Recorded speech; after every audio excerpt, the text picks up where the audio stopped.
Selamat datang di Kasturi Bersinar, SMK Negeri 1 Ranca Bali berdiskusi melalui siniar.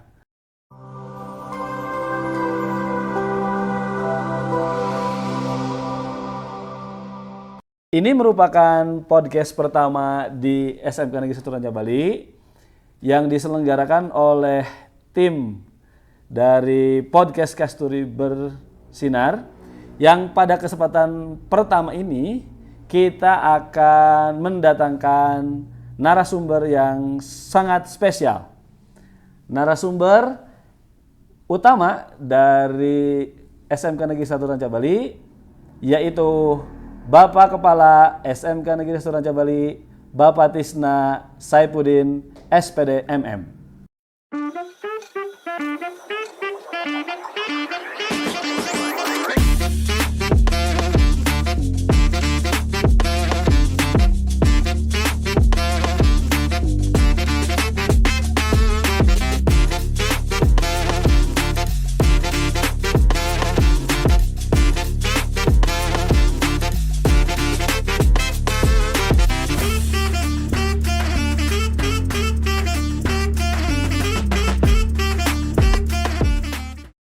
Selamat datang kepada Bapak Kepala SMK Negeri 1 Ranca Bali, Pak Tisna di Kasturi Bersinar, SMK Negeri 1 berdiskusi melalui siniar.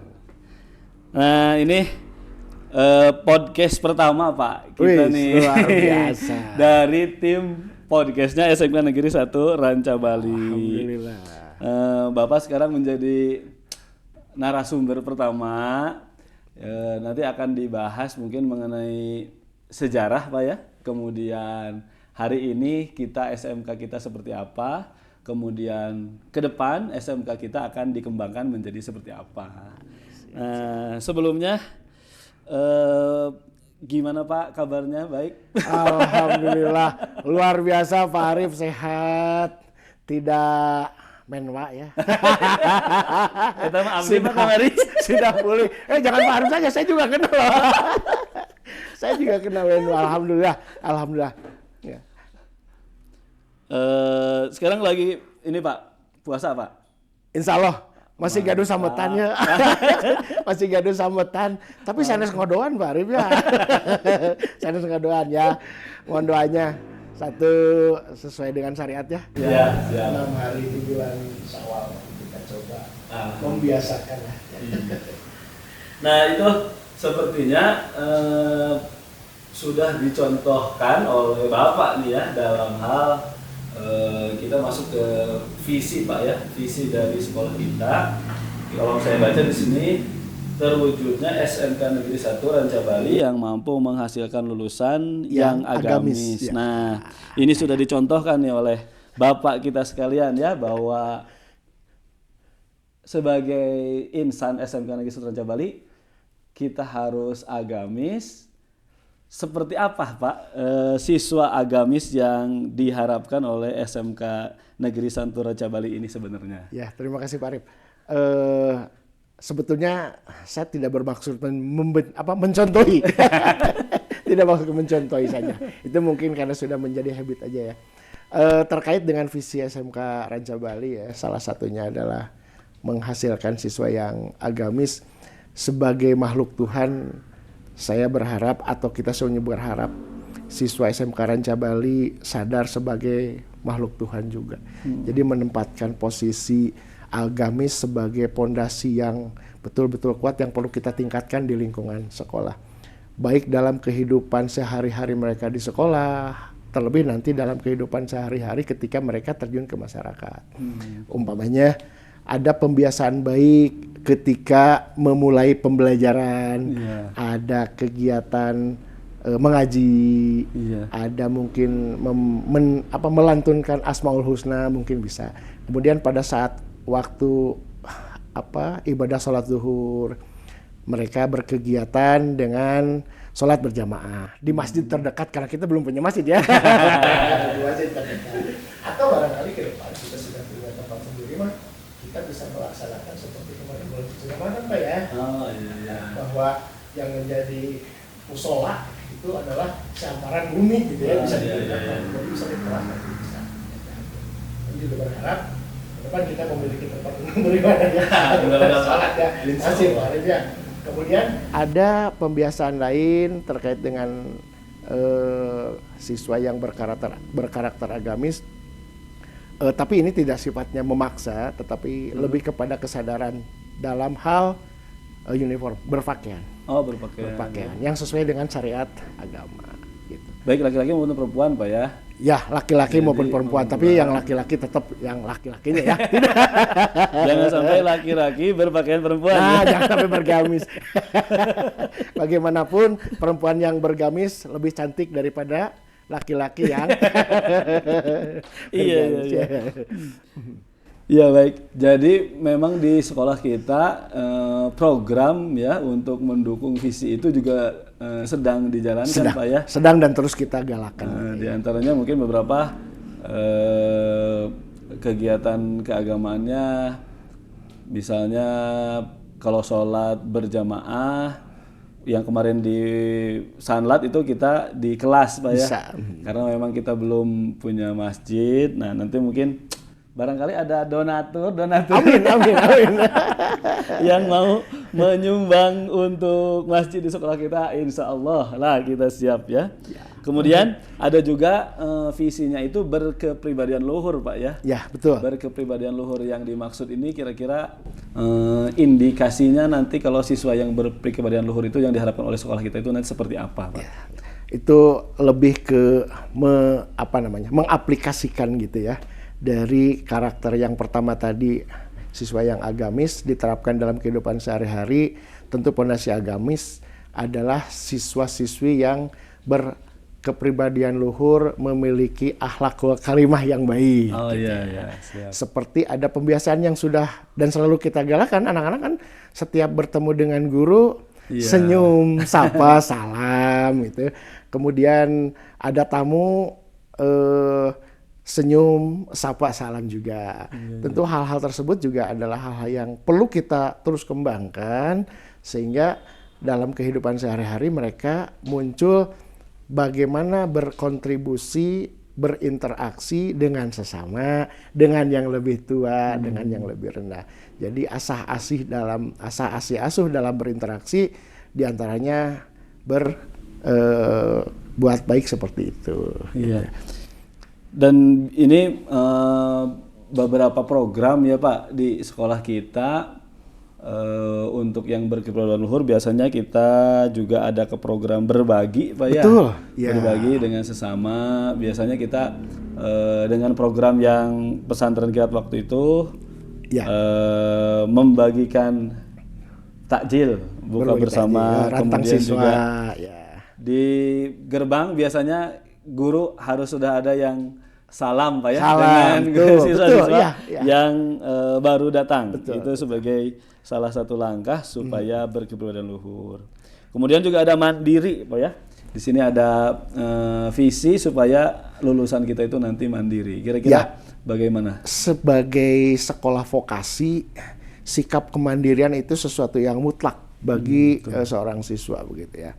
Karena kelak mereka dalam berkegiatan, dalam bermasyarakat, baik ke perguruan tinggi apalagi bekerja, dia harus sudah mulai belajar tidak tergantung kepada orang tuanya, tidak tergantung kepada saudaranya, tapi karakter-karakter kemandirian itu harus muncul sehingga nanti dia punya power ke depan kalau mau berwirausaha, punya tenaga. Nah, sikap-sikap dan kemandirian itu harus dimulai dari siswa kita. Jadi kelak nanti berkembang sudah apa namanya, kompetensinya sudah cukup, kemandiriannya sudah kuat, kita memiliki kebanggaan, oh iya dia menjadi wirausahawan, dia Atau menjadi pekerja, entrepreneur ya. atau menjadi pekerja, tapi bukan mengartikan apa ya, John Politikon, manusia yang bermasyarakat, bukan ya. Betul. Tetap bahwa kemandirian itu harus. Sebagai siswa SMK sudah saatnya tidak lagi segala sesuatu ditopang dan didukung oleh orang tua dalam pengertian untuk kebutuhan dirinya. Betul. Untuk tugas, untuk praktikum, minimal nyeseh dan sebagainya malah sudah urusan dirinya gitu ya. Betul. Jadi jangan jadi lagi beban untuk orang tuanya gitu. Hal-hal kemandirian memang perlu, Pak. Iya. Itu kita kembangkan untuk visi itu.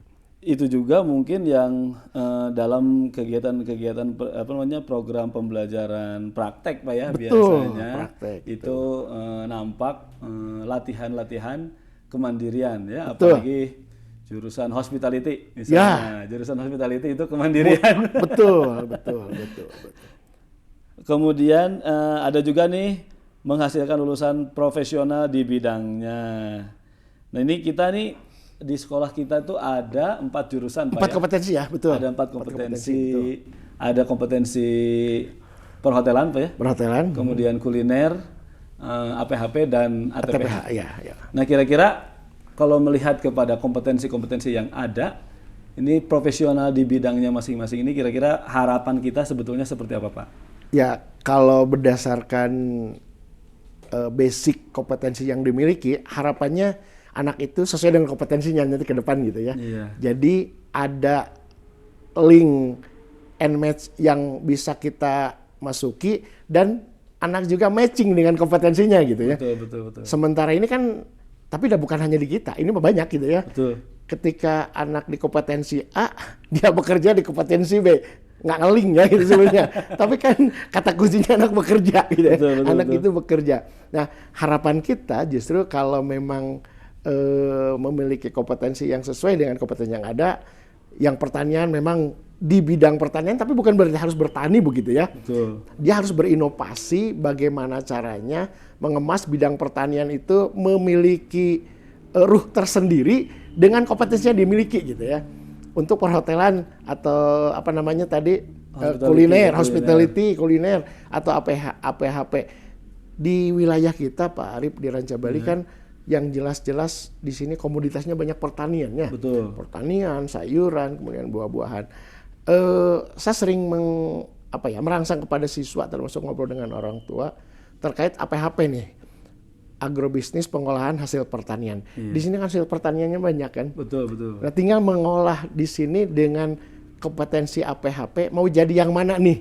Apakah mau mengolah hanya hasil panen dijual atau hasil panen kita olah jadi produk apa? Iya. Seperti saya sering contohkan, kalau ketika panen semangka, apakah mau dijual satu semangka gelondongan atau diolah semangka jadi jus per gelas harganya berapa? Nah, kompetensi-kompetensi yang itu yang sebetulnya ingin kita coba terapkan kepada anak-anak sesuai dengan kompetensinya gitu. Jadi bisa meningkatkan nilai, Pak. Nilai, ya. betul. Jadi mungkin kalau pendahulu-pendahulunya menanam tanaman, generasi sekarang dan yang akan datang itu tidak hanya menjual hasilnya, tapi hasilnya itu kemudian ditingkatkan nilainya sehingga kesejahteraan juga bisa lebih meningkat. Mungkin itu, begitu, Pak ya. Seperti itu, betul.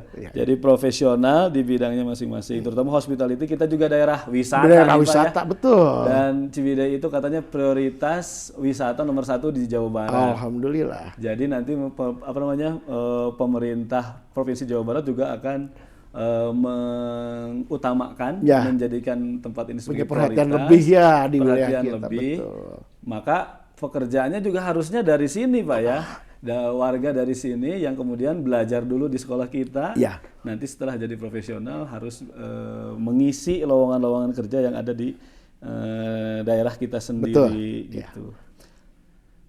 Kemudian juga misi yang terakhirnya ini berwawasan global. Nah, kira-kira seperti apa nih, Pak, penjelasannya nih?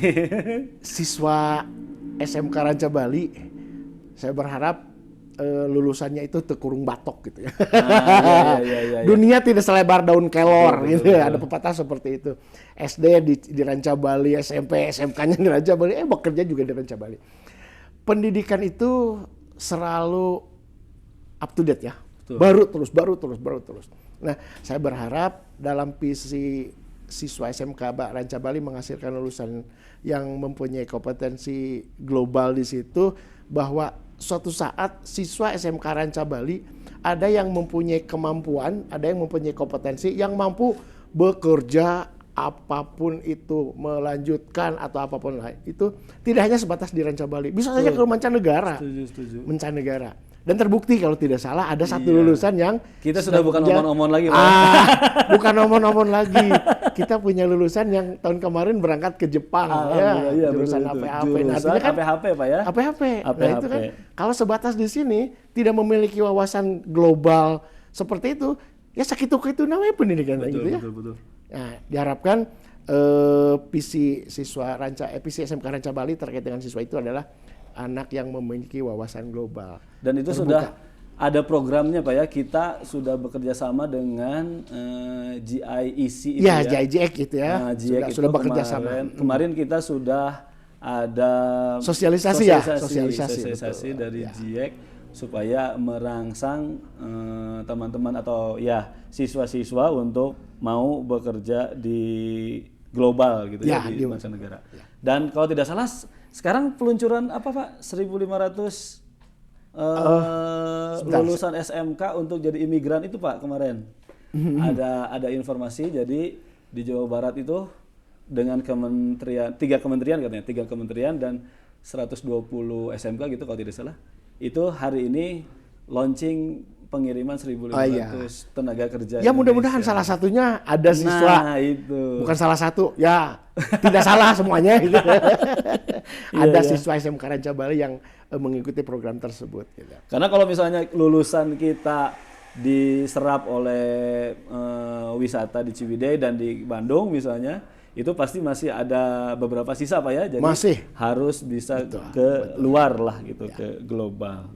Baik, itu luar biasa sekali elaborasi kita terhadap visi dari SMK Negeri 1 Ranca Bali ini, yang tentunya tidak hanya sebatas kata-kata, ini memang sudah diterapkan dalam berbagai program